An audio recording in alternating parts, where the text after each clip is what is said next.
işləri, yaratdıqları qalır. Bəzən nə adın görünür, nə özün, lakin gördüyün işlərdə yaşayırsan.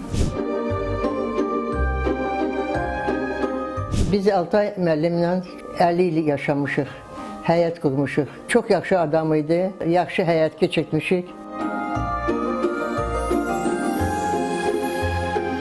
Atam 40 ilə yaxın fəaliyyət göstərib, çalışıb bizim Milli Televiziyasında və mən də onun iş yerində olmuşam, uşaq olaraq atam aparmışdı bir dəfə mənə öz iş yerinə.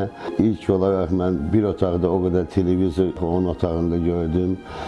Bilməm, duvarda bəlkə bir 50 dənə televizor var idi. Uşaq olaraq çox maraqlı idi mənim üçün və sonra atam məni apardı diktorların otağına. Roza xanımla tanış oldum, Tamila Məmmədzadə ilə də tanış oldum. Elə orada xatirələr ancaq gözəl və əla xatirələrdir. Bütün günü elə işdə idi. Canlı efir qutarandan sonra evə qayıdırdı da. Mən onda bir 7-ci, 8-ci sinifdə oxuyordum. Mən bir sual verdim atama. Atam, sən 2 yarısı 2 gecə qayıdırsan evə də, piyada, yəni ki, Dağüstü Parkın içi ilə, orada qaranlıq, yəni sizdə növbətçi maşın da var. Niyə ondan istifadə eləmirsən? Dedi, oğlum, mən yaxın yaşayıram, məndən uzaq yaşayanlar var, qoy onlar istifadə eləsin.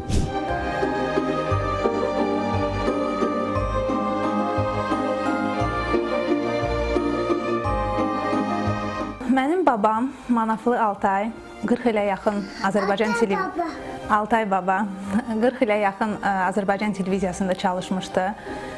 Çox işini sevən bir babam olub. Həmişə o işdən çox geç saatlarda gələrdi.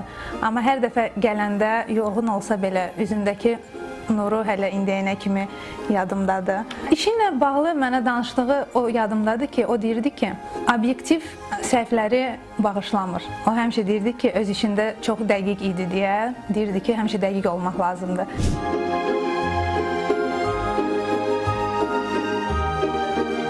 Onlar artıq aramızda deyil, amma xatirələrdə, arxivlərdə və yaddaşlarda yaşamağa davam edirlər.